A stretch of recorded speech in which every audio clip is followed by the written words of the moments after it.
दूध में मिला जल भी दूध बन जाता है। ऐसे ही अच्छे लोगों की संगत से हम भी अच्छे हो जाते हैं। हर एक की सुनो और हर एक से सीखो, क्योंकि हर कोई सब कुछ नहीं जानता, लेकिन हर एक कुछ न कुछ ज़रूर जानता है। आप हवाई जहाज़ में बेफिक्र होकर बैठते हैं, जबकि आप पायलट को जानते तक नहीं। आप बस में भी बेफिक्र होकर सवारी करते हैं, जबकि बस ड्राइवर को आप पहचानते तक नहीं। फिर ज़िंदगी में आप बेफिक्र होकर क्यों नहीं रहते, जबकि आप जानते हैं कि ज़िंदगी चलाने वाला भगवान है। सपने में अपनी मौत को करीब से देखा, कफन में लिपटे तन जलते अपने शरीर को देखा। खड़े थे लोग हाथ बांधे एक कतार में, कुछ थे परेशान कुछ उदास थे, पर कुछ छुपा रहे अपनी मुस्कान थे। दूर खड़ा देख रहा था मैं ये सारा मंज़र, तभी किसी ने हाथ बढ़ाकर मेरा हाथ थाम लिया, और जब देखा चेहरा उसका तो मैं बड़ा हैरान था। हाथ थामने वाला कोई और नहीं, मेरा भगवान था।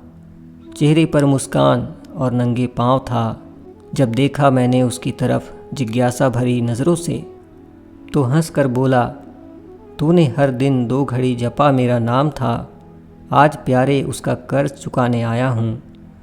रो दिया मैं अपनी बेवकूफ़ियों पर तब ये सोचकर, जिसको 2 घड़ी जपा वो बचाने आए हैं, और जिनमें हर घड़ी रमा रहा वो शमशान पहुँचाने आए हैं। तभी खुली आँख मेरी, बिस्तर पर विराजमान था।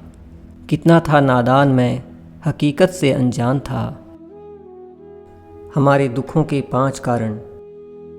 जो अपना मनचाहा होने पर कहते हैं प्रभु की कृपा है, पर मन के विरुद्ध होने पर उदास हो जाते हैं।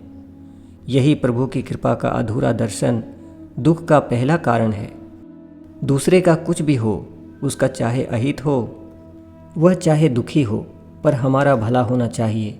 हमारा यह मलिन स्वार्थ हमारे दुख का दूसरा कारण है। हमें वर्तमान में जो वस्तुएं प्राप्त हैं, या हमारी इच्छा जिसको पाने की है, उनके छिन जाने या न मिल पाने का निरंतर बने रहने वाला भय हमारे दुखों का तीसरा कारण है। जो हमें करना चाहिए वह न करना, और जो नहीं करना चाहिए उसको करना, ये प्रमाद भरी आदतें हमारे दुखों का चौथा कारण है। हमें निमित्त बनाकर कहीं कोई सुंदर घटना हो जाने पर उसका सारा श्रेय हम अकेले ही ले लेना चाहते हैं।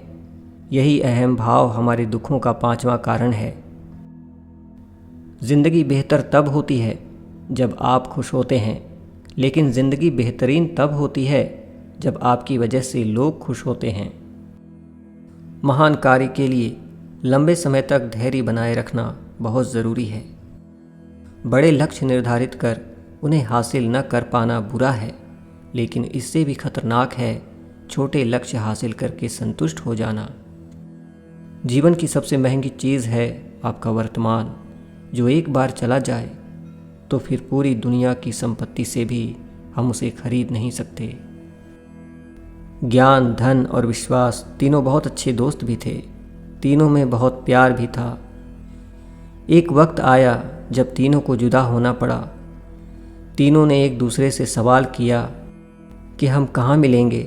ज्ञान ने कहा, मैं मंदिर और विद्यालय में मिलूँगा। धन ने कहा, मैं अमीरों के पास मिलूँगा। विश्वास चुप था। दोनों ने चुप होने की वजह पूछी तो विश्वास ने रोते हुए कहा, मैं एक बार चला गया तो फिर कभी नहीं मिलूँगा।